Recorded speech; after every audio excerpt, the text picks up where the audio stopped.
Halo Jebret Tim. Ada sesuatu yang lagi rame nih. Lu harus kasih dia kesempatan lagi. Di atas kertas lo semuanya harusnya menang. Ada bahasan yang paling ditunggu-tunggu. Oke, right. Lanjut. Right. Liverpool udah ya? Udah. Liverpool udah, semoga pokoknya menyenangkan untuk fans-fans Liverpool di minggu ini. Ini minggunya kita, jadi rayakan dengan sukacita. Dan kita pengen tahu juga setelah ini kan udah nggak lama lagi dari April, Mei kemudian ketemu Juni di mana timnas Indonesia butuh hasil yang benar-benar maksimal. Tapi beberapa nama malah cedera. Nah ini kita pengen tahu mereka bisa kembali tepat waktu apa enggak nih. Selamat datang di Timnas Day.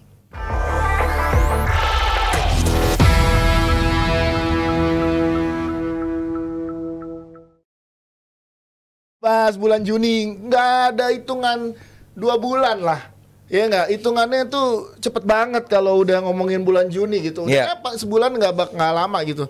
Banyak pemain yang cedera. Nih gue pengen tanya ke Mas Aryo dan juga Aldi dan juga Jebretin, silakan komentar. Ini seberapa besar pengaruh kehilangan Dean James kalau sampai masih cedera dan nggak bisa balik? Kevin Dix juga sampai akhir musim lagi katanya. Gimana Mas Aryo kebolongan ini untuk Juni nanti? Kalau yang disebut cedera tuh kan Dean James, Kevin Dix, Shane Patinama, Kevin Dix dan juga Ragnar. Iya, Ragnar katanya kena virus. Iya, 2 pemain. Kalau yang menurut gue paling punya peran signifikan dalam pertandingan terakhir itu 2 kata Kevin Dix sama Ragnar. Ragnar kan nggak sempat main tuh waktu lawan Australia. Ya. Tapi kemarin lawan Bahrain dia main, walaupun nggak optimal juga. Cuman kan kita harus lihat dia sebagai figur yang paling sentral lah ya di depan gitu. Ketika di Australia Dean James yang dimainin di posisi itu, menurut gua belum se-fluid ketika Ragnar yang main gitu. Jadi menurut gua kalau dari 4 nama tadi siapa yang paling berpengaruh ketika betul-betul absen hingga akhir musim dan nggak bisa sempat berlatih untuk tampil tanggal 5 Juni, ya gue melihat Kevin Dix sama Ragnar Rathmangun gitu. 2 pemain itu yang menurut gua krusial. Paling krusial sih. Oke, gue sebelum kali ke Bang Valen dulu, yang karena sebentar lagi Bang Valen harus mengawal apa Ya, yang betul. harus dikawal bersama Lifeboy tentunya. Ya, saya gue ngeliat pengen lu gimana Bang sedikit ya. Kalau ini timnas nih soalnya, lu harus punya statement. Jebret Tim tuh menunggu seorang Valentino Simanjuntak statement tentang timnas. Yang jelas kita harus dukung timnas kita. Betul. Ini kita timnas sepak bola kan? Betul. Tadi sih mau bahas voli pantai ya.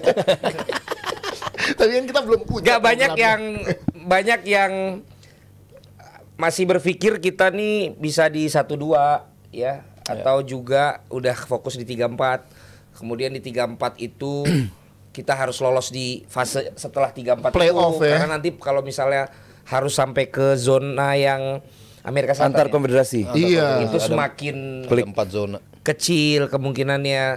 Gue pikir kita hadapi aja satu-satu. Gitu loh. Kita jangan terlalu banyak berhitung dulu. Kita nggak usah terlalu coba menganalisa nanti kalau misalnya 3-4 akan begini. Ini negara-negara Arab kemungkinan kita menang. Kalau ini kita bisa unggul. Tapi kalau kalah gini berat. Itu terlalu jauh. Satu-satu dulu ya. Gitu loh. Dan itu narasi-narasi yang menurut gue teman-teman netizen dan juga pengamat-pengamat kalau boleh itu agak dikurangi gitu. Kenapa? Biar pemain-pemain, pelatih kita, kemudian juga semua official team fokus memang mereka mempersiapkan ya lawan Cina dulu. Cina ya. 5 Juni Cina dulu. Apalagi bisa dibilang sebenarnya yang secara Paling penting kemungkinan kita masih bisa menang kan itu. Iya. Gitu loh. Urusan Jepang nggak taunya kita menang ya itu kan sesuatu yang pasti berkah ya, Iya. barokah ya, dan amanah juga. Iya, dan fatona. Dibantu lagi nggak? Apalagi fatona ya, karena gue takut salah. Sakinah mawaddah warahmah. Enggak dong, kalau saya MC nikahan ya. Jadi kenapa? Karena at least begitu mereka bisa fokus kemudian menghadapi Cina hasilnya baik, maka timnas akan baik. Ya. Ya kan? Kalau medianya baik, maka Kata-kata siapa timnasnya baik. Itu kan ada kutipan seperti itu. Betul. Ya kan, dan artinya kita mensupport gitu. Boleh untuk bikin apa perhitungan-perhitungan lain, tapi kadang-kadang kita tuh jadinya terlalu Overthinking gitu. OVT. Iya. Mas Aryo sering Bener-bener. pedal culture di istilahnya. Bener. Mantap. Karena dia emang terlihat lebih ke arah situ kan. Tuh. Gue kan overweight. Kan overthinking.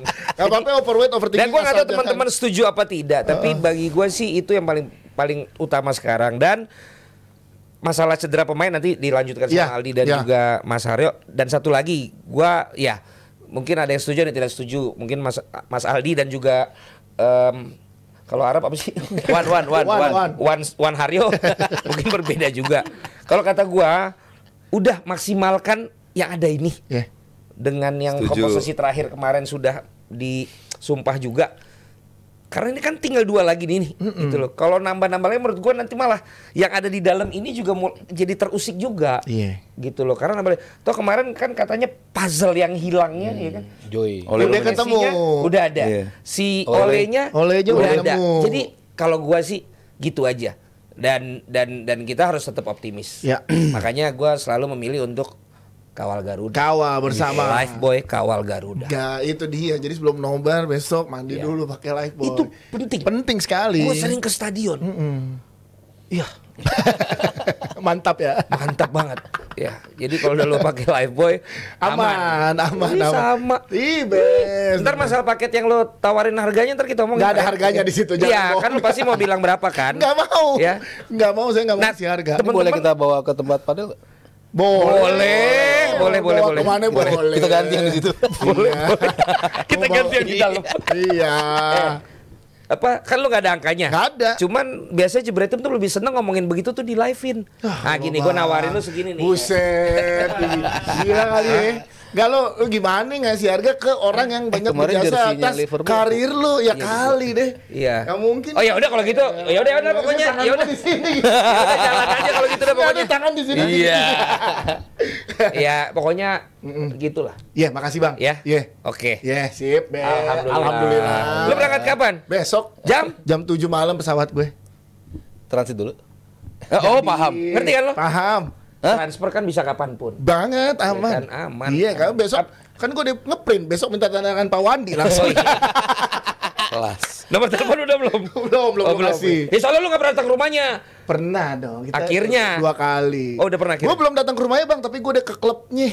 Di Tranmere. Tranmere. Tim India dong. Lu kira Goyang mau Goyang mere. Ke Tranmere. Bang Valen, thank you ya. Thank you ya. Thank you Thank you, sudah guys. nolong Semua. kita Bang Thank you, Bang Valen. Ada- Syukran. ada wajib. dikawal lagi. Ahlan wa sahlan. Oh, Lagi atlet, workout atlet. terus nih. Nanti tungguin ya DP Iran akan ada lari bersama Pak CEO. Tungguin juga Yuhu ya. Panco Run. Pancoran di titik kumpul di Pancoran. Yo. Panco Run. Oke, Kak Aldi, kita balik lagi ya, Jebretim ya sedikit ya.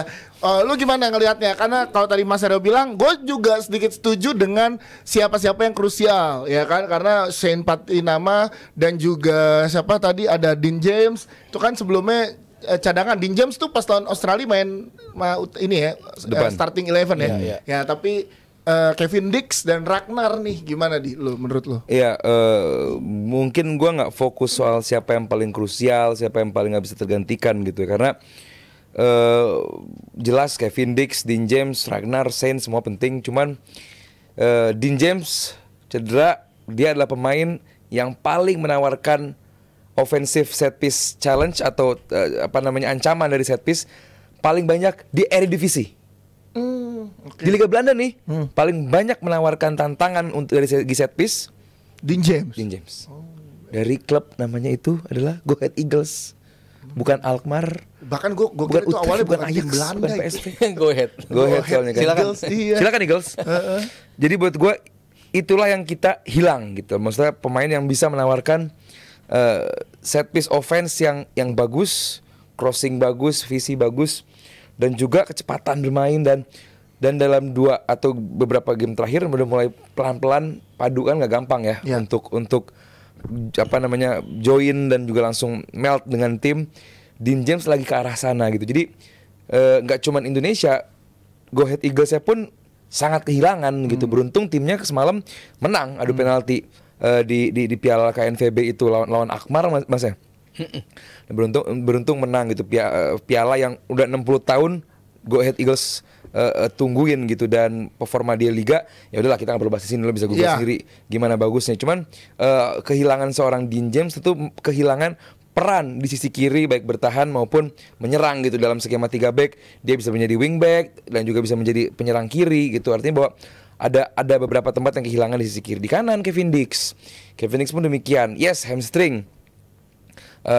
Ya hamstring berapa sih? 4-7 pekan kan normalnya gitu. Tapi katanya sampai akhir musim nih. Mungkin juga kayaknya masih dises. Ya. Gitu. Dean James pun bilang sampai akhir musim, cuman sudah ikut training light apa training ringan bersama tim gitu. Cuman semua itu bakal di-assess terus. Kita berdoa semoga mereka bisa pulih walaupun jangan dicepetin, jangan dikejar gitu. Kita mainin apa yang kita punya. Kalaupun mereka Kevin Dix nggak main, siapa yang mainin? Mungkin Sandy Walsh. Beda tipe bang sama Kevin Dix, cuman dia lebih advance ke depan bermainnya. Terus juga bisa nanti mainin si nggak tahu ya, Asnawi juga bisa di posisi situ. Ya dipanggil lagi ya. Yes, karena kalaupun sampai Rangers kemarin dalam game terakhir kayaknya lebih cocok di depan. Oke. Dalam bertahan gitu. Apalagi kita ingat kemarin dia punya peluang yang sangat penting. Pergerakan tanpa bola bagus ya Rangers. Kalau itu Trivela dari Ricky Kabuaya berhasil di finish aja, itu kan bakal menjadi redemption day buat seorang siapa tadi Eleanor Rangers tadi. Jadi buat gua yes, kehilangan besar, penting banget. Cuman gue tetap pede dengan siapa yang bakal menggantikan. Ya, ada nama yang ngomongin menggantikan ya. Ada nama lokal yang mencuat dari liga lokal maksud gue, dari Liga 1, yaitu Beckham Putra. Nah, Beckham Putra permainannya di beberapa bulan terakhir bersama Persib Bandung kan mencuat banget nih, bagus banget gitu. Nah, menurut lo gimana kalau keempat nama ini tidak akhirnya secara waktu dan juga kondisi kesehatan based on dokter timnas pasti ya memutuskan untuk tidak bisa bermain, nama Beckham nih jadi opsi nggak sih menurut kalian, Mas Aryo? Iya, tadi misalnya di posisi Kevin Dix ya, kalau dia memang harus terpaksanya absen, ya Sandy Walsh, gue rasa nama yang paling pas dan otomatis feel ya untuk di posisi itu. Orang banyak yang menyebut Asnawi, bisa juga karena kan ya harus kita akuin dia juga tampil konsisten lah setiap pekannya di Liga Thailand, sehingga dia dipanggil pun kayaknya no problem juga. Karena kan memang waktu itu karena dia nggak dipanggil, depan lu ada Kevin Dix, di belakangnya Kevin Dix masih ada Sandy Walsh yang sudah pasti akan bermain kalau si Dixnya enggak. Jadi kan otomatis lu masuk pun nggak mungkin main gitu. Ketiga. Iya, sementara Pratama memang di layer keberapa dari posisi di situ ada Shane, di situ ada Verdong, termasuk ada Dean James, ada Nathan Chuaon bisa ada di situ juga. Cuman kan posisi mereka kan nggak otomatis kayak Sandy gantiin kayak Kevin Dix gitu. Jadi masih ada peluang Pratama untuk bisa main, makanya dipanggil di posisi itu. Jadi ya beberapa nama yang gue tadi Dias bilang, Beckham jelas paling termasuk yang mentereng kalau kita bicara Liga 1 musim ini dibandingkan musim lalu. Menit dan juga penampilannya musim lalu tuh 20-an ya, musim ini 30.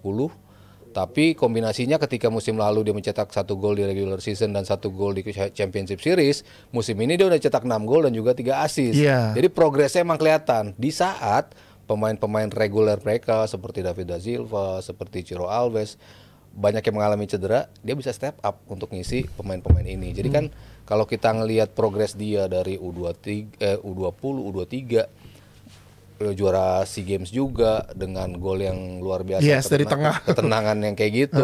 Ini kan nunjukin anak ini udah semakin matang, decision makingnya di lapangan juga semakin matang. Dan kalau dulu Sintayong suka gaya Egy Maulana Fikri, Witan, karena ini pemain-pemain yang bisa ball handling juga kan. Iya, dribbling dan tenang dalam megang ketika di press, tenang. Ini kan Beckham salah satu pemain yang punya karakter seperti itu juga. Jadi kalau misalnya ada beberapa nama yang memang penampilannya di liga lagi bagus, bisa menyaingi, paling nggak mendekati lah pemain-pemain asing yang ada di Liga 1, jelas Yaakob Sayuri. Golnya cukup banyak. Pertama jelas Egy Maulana Fikri. Kemarin kan sempat cedera makanya nggak jadi datang. Dia tuh golnya paling banyak. Abis itu Yaakob Sayuri. Abis itu ya Beckham salah satu gitu. Jadi ya nama-nama ini yang layak ada ketika di sisi kanannya butuh tambahan untuk daya gedor. Kalau menurut lo gimana Beckham Putra? Layak apa nggak masuk timnas? Sangat layak.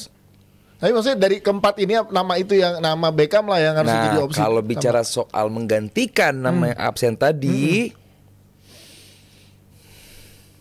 masih perlu waktu dan nggak apa-apa. Ini pemain muda yang tadi udah jelasin sama Mas Haryo, perkembangannya sangat-sangat impresif dan bukan berarti dia nggak dipilih sama Kluivert jadi starting line up berarti dia jelek.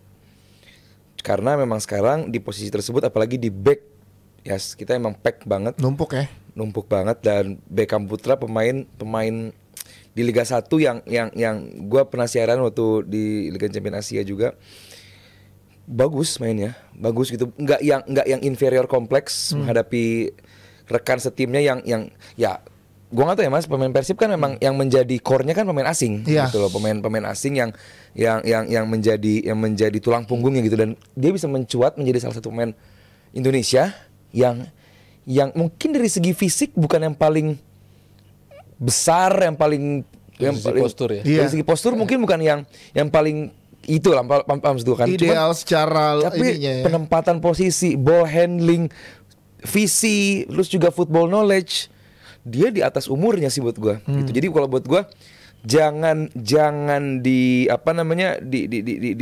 dikonotasikan dia nggak dijadikan starter oleh Kluivert di tim ini dia jelek. Gue nggak mau begitu. Nggak gitu ya. Nggak gitu. Jadi biarkan Beckham Putra ya berkembang. Biarkan dia menjadi Beckham Putra yang nanti dalam 3-4 tahun dari sekarang kita bakal lihat dia sebenarnya seperti apa. Karena buat gue sekarang dia lagi masa perkembangan ya. Gitu. Jadi bukan soal apakah layak. Kalau soal layak udahlah, nggak perlu dibahas, pasti layak lah. Dari event gue yang nggak terlalu ngikutin Liga 1 pun, kita pernah ditanya di sini soal apakah Beckham Putra layak, ya sangat layak lah. Apa yang membuat Beckham Putra nggak layak dipanggil timnas? Cuman untuk menjadi bagian inti dari timnas ini belum. Cuma menjadi bagian dari environment atau lingkungan timnas ini sangat layak, layak. Dia sangat layak menjadi bagian dari timnas ini. Ya sekarang secara kualitas sudah dibuktikan di Liga ya. Tapi gue pengen juga ada satu yang Saweria nih, kita coba lihat. Ini katanya pertanyaannya untuk saya ya. Ada fans Dias Garis kalau undang pandit ternama dong, Bung Kemal Palevi. Ayo Kemal silakan. Ayo nanti tergantung jadwal, tergantung. Nah, typo dari Rizal Palevi maksudnya. Oh Rizal. Ayo Kemal nanti datang ke sini kita tanya kan. Sekalian. Kan Kemal kan bahas bola juga kan. Pas nanti Mardel hostnya. Kenapa lu nggak mau? Kan gue susah lagi ke Liverpool besok. Iya. Ya, nunggu lu pulang. Lu tunggu lu pulang. Iya, nunggu lu pulang. Jadwal susah lah. Asal live boy. Ya boleh.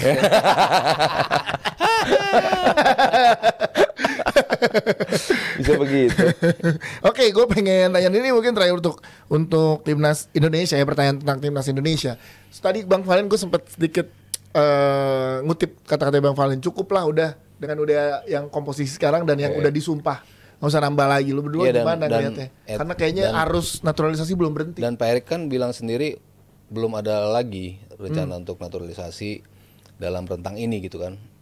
Kalau kemarin kan setiap match day datang terus kan. Ada yang baru terus. Dari November, dari September, Oktober, November sampai disindir sama pelatihnya Bahrain kan. Iya, lu punya sekian ratus juta orang. Namun Habibi.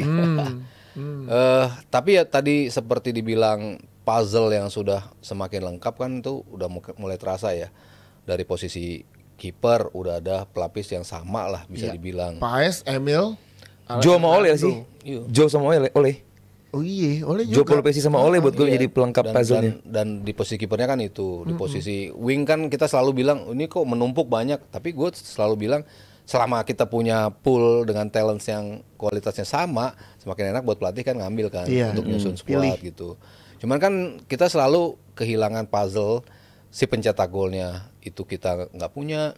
Ragnar 2 gol dalam 10 partai, Rafa 1 gol dalam 25 partai. Itu kan nunjukin kekurangan sumber gol ya, bisa dibilang dua pemain yang sejatinya menjadi pemain yang harusnya mencetak gol lebih, harapannya seperti itu, tapi belum bisa memenuhi ekspektasi kita. Makanya kan kita selalu berteriak kita nggak punya ini nih, goal getter number 9 lah, ini datang 2 partai 2 gol. Itu kan in a way nunjukin sudah mulai tertambah lah di posisi itu. Dan siapa yang bakal nemenin Tom Haye ini kan selalu kan menjadi masalah juga kan. Di tengah. Ivar bagus, Hubner kalau di match itu bagus juga, Nathan bagus, angin-anginan gitu kan. Jadi ya masih belum ada satu yang firm banget nih untuk bisa jadi tandemnya Tom Haye. Datang lah. Palu Pesi. Betul, best itu ternyata dia palu gada. Siap terus dia. Dia bisa benar-benar ngimbangin tim ini gitu. Dari sisi Tom Haye bisa explore ke depan dengan lebih tenang gitu, dia nggak harus coverage area, nggak kehabisan napas ketika dia banyak berlari di era sebelumnya. Ini kan nunjukin kehadiran pemain-pemain terakhir ini betul-betul melengkapi puzzle kita. Perkara nanti Oktober pengen ditambah lagi kalau kita lolos Round 4 misalnya, atau nanti di 2026 pas Piala Dunianya kalau kita lolos amin.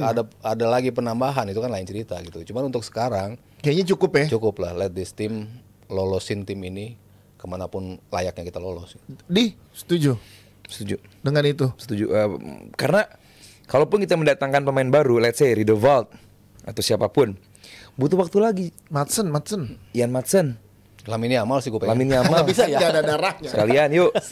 Bursa transfer nih. Butuh waktu ya, Mas Aryo. Jadi apa namanya, dan itu nggak akan kekejar juga sih. Jadi buat gue mendingan fokus, dan Mas Aryo tadi sebenarnya udah lengkap juga bahwa ya udah lu fokus dengan apa yang lu punya sekarang. Cuman kan balik lagi ini timnas bukan klub, lu bukan week in week out, lu bisa mengevaluasi tim ini. Jadi buat gue tugas yang sangat berat di depan mata ini, di depan Kluivert, tugas yang sangat amat berat untuk bisa menang menghadapi Cina. Dan bukan berarti nggak mungkin, cuman rather than apa, maksudnya daripada lu fokus dengan oke, kita harus datangin pemain ini di posisi ini dari klub dari negara ini, mendingan ya udah lu cari yang terbaik, skema terbaik menghadapi Cina, tim yang bisa doable dikalahkan, bukan nggak mungkin gitu. Walaupun mereka jelas berbenah, pasti. Mereka jelas lebih baik dibandingkan reverse fixtures, yes. Cuman bukan berarti kita nggak bisa menang. Jadi fokus. Ibaratnya kalau kata Sidon mah sedikit demi sedikit. Nah itu udah fokus di game. Fokus. Istilah kata nih ya. Istilah kata sebagai kita putra daerah, kan kita harus fokus sama game menghadapi China. Game menghadapi Jepang anggap kalah. Bukan lagi berdoa, anggap kalah. Tapi saat kita udah bisa meng-lock di game menghadapi Cina, kita menang selesai nggak sih, Mas? Iya, menang masuk. Udah, jadi buat 3-4. Ya udah, buat gua fokus di situ berarti aja. Setiap kitanya nih punya peran masing-masing. Pemain dengan perannya fokus ke pertandingan, tim manajemen, pelatih fokus dengan gimana strategi dan lain-lain. Nah, kita sebagai supporter, sebagai fans, ya tugasnya adalah kawal Garuda bersama dengan Lifebuoy. Yang lo kan juga udah pada tahu tadi, kita udah bilang kalau Lifebuoy itu ada Lifebuoy merah putih body wash. Ini edisi spesial untuk edisi spesial timnas ya. Mereka ngeluarin 3 jenis varian, striker, defender, dan juga midfielder edition. Semua packagingnya ini memfitur pemain timnas favorit kita dan ada tanda tangannya. Jadi wajib banget dikoleksi ya. Dan bagi jebret tim yang belum coba mandi dengan Lifebuoy Limited Edition Timnas ini, ayo koleksiin semua variannya. Ini wanginya benar-benar bikin semangat terus buat dukung timnas tanpa henti. Formulanya 100% lebih kuat lawan kuman. Dan ada multivitamin yang bikin badan tetap sehat dan segar. Jadi bisa terus all out kawal timnas Garuda menuju panggung dunia. Sampai ntar 2026 kita ke Amerika. Jadi kawal kesehatanmu dengan Lifebuoy agar kamu bisa terus kawal Garuda. Lifebuoy, kawal Garuda. Terima kasih jebret tim yang udah support kita di live kali ini. Aldi, thank you banget. Thank you, Dias. Dan Mas Hado, thank you banget. Dan juga Pasio, yang pasti buat teman-teman atau jebret tim yang tadi nyawer, thank you banget. Yang komen, yang menonton, yang selalu mensupport kita, terima kasih. Sampai ketemu di DPI episode berikutnya. Dias Danar dan seluruh rekan kerja yang bertugas. Mewakili karena mereka yang bertugas. Kalau nggak ada mereka mungkin kita nggak ada yang fokus. Terima kasih teman-teman, kameramen, terus ada talent jebret media tuh yang gondrong tanggung. namanya Bang Anjar. Ada tim sosmed. Iya, tim sosmed semua yang mensupport yang ada di sini. Ya, terima kasih juga ya. Sampai ketemu di DPI episode berikutnya. Selamat malam. Assalamualaikum warahmatullahi wabarakatuh. Adios.